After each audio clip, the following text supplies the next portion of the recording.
Respecto a la incidencia real que esto va a traer aparejado para las personas físicas que inviertan en renta financiera o que tengan productos de renta financiera, sí, el proyecto apunta a estas dos formas de diferenciar títulos en moneda nacional o moneda nacional con cláusula de ajuste o moneda extranjera. En el ejemplo este de moneda nacional sin cláusula de ajuste, la incidencia va a ser de un 5% de la renta que obtenga esa persona durante la vigencia de ese bono o letra o lo que fuera esa inversión. Es decir, la tasa real, la alícuota, va a ser del 5% sobre el rendimiento que haya tenido, insisto, en este primer ejemplo que es el de una renta fijada o una inversión en moneda nacional sin ningún tipo de cláusula de ajuste. Ese es el primer sector, digamos. Bien, ahí aparece el concepto de deducción especial o de mínimo no imponible, ¿no es cierto? ¿Cómo juega eso? Claro, lo que establece la norma es que ese 5% se va a calcular sobre el rendimiento de esa inversión,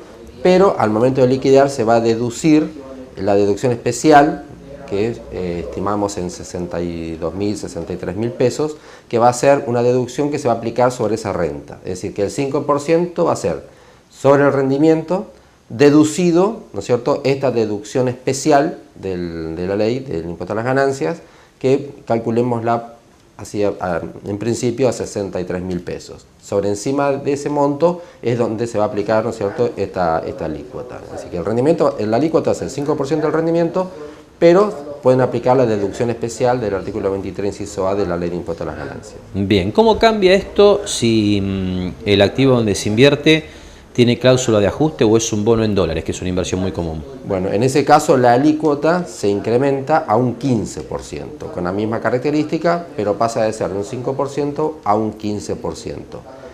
Y la particularidad, como hicimos recién, ¿no es cierto?, el ejemplo de cómo se calcularía, es que el 15% se va a calcular sobre el rendimiento también, pero no se va a tomar en cuenta la diferencia de cambio en los bonos extranjeros, de moneda extranjera, o en las que sea moneda nacional con cláusula de ajuste. Para calcular el 15% no se toma en cuenta en la base imponible ese ajuste que haya tenido esa inversión. Es decir, que va a ser neta, digamos, tanto del ajuste mismo o en el caso de moneda extranjera la diferencia de cambio.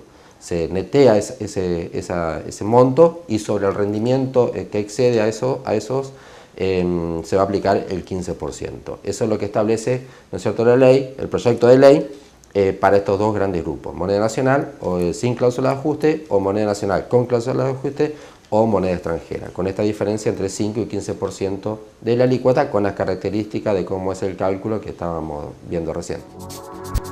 Lo que establece la ley en la reforma es que apunta al concepto de fuente argentina, haciendo hincapié en el emisor de la obligación, de la acción, lo que fuera. O sea, pone mucho hincapié la ley en el lugar de radicación o domicilio del emisor de esa acción. Entonces, si el emisor es argentino, se va a considerar de fuente argentina y por lo tanto exento. Si el emisor no es argentino, obviamente va a tener el tratamiento de una acción del exterior. Es decir, lo importante es el lugar de radicación del emisor. Por lo tanto, independientemente de dónde cotice, lo que se va a tomar en cuenta es el lugar de domicilio y radicación del emisor. En el ejemplo de los ADR, ¿no es cierto?, consideramos que en ese caso estarían exentos porque el emisor es argentino. Y en cambio, si cotizaran en nuestra bolsa o en nuestro país acciones de empresas extranjeras, el emisor obviamente no es de argentino y por lo tanto estarían agravados. Esa sería la gran diferencia, pero lo importante es que la ley hace hincapié que la fuente argentina se va a dar en el caso que el lugar de domicilio, la radicación del emisor sea en la República Argentina. Entonces, eso es lo más, digamos, sería la forma más fácil de empezar a identificar los distintos problemas que se pueden suscitar cuando se aplica esta norma. El hecho imponible es la venta. Por lo tanto, la enajenación también está gravada con las mismas alícuotas que hablábamos hoy, 5% o 15%, pero la enajenación es un hecho imponible distinto que se produce con la transferencia de esa obligación. Es un hecho imponible distinto. El rendimiento obviamente se va a evaluar durante el año, Pero la enajenación es un hecho imponible autónomo que consiste en la transferencia de esa obligación. Por lo tanto, en ese caso va a tener que tributarse por la diferencia, ¿no es cierto?, entre la compra y la venta, pero al momento de la enajenación. Todavía no está reglamentado en forma estricta cómo se va a tributar, pero el hecho imponible sí está definido con la enajenación. Es decir, que si uno tuviera una diferencia de cotización entre el arranque y el cierre del ejercicio, pero uno no vende ese bono o esa acción extranjera, no se produciría hecho imponible y no hay que pagar por esa diferencia de cotización. No, porque ese sería un tercer supuesto, que es el simple aumento de valor de la tenencia, pero sin haber provocado ni la enajenación ni haber tenido los rendimientos propios de esa obligación. O sea, por la mera tenencia no existe, no está grabada. O sea, es por los intereses o cualquier otro beneficio que se hubiera pagado, o por la enajenación. Por el mero incremento del valor por la tenencia no está alcanzada por el impuesto. Por último, Marcos, te pregunto, teniendo en cuenta todo el debate que hay en torno a este tema de la renta financiera para las personas humanas, que son para las que se levanta la exención, ¿qué dice la experiencia internacional? ¿Qué es lo que uno encuentra con respecto a este tema? No, en muchos países está grabado.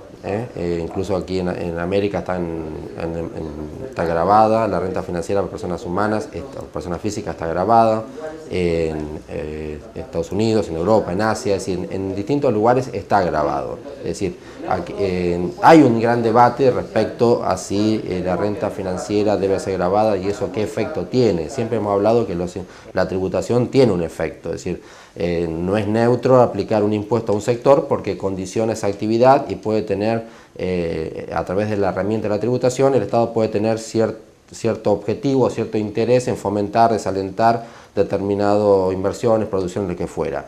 Ahora, en el contexto internacional, la renta financiera para personas humanas está agravada, no es una cuestión propia de nuestro país y que en otro no se dé, sino que se da.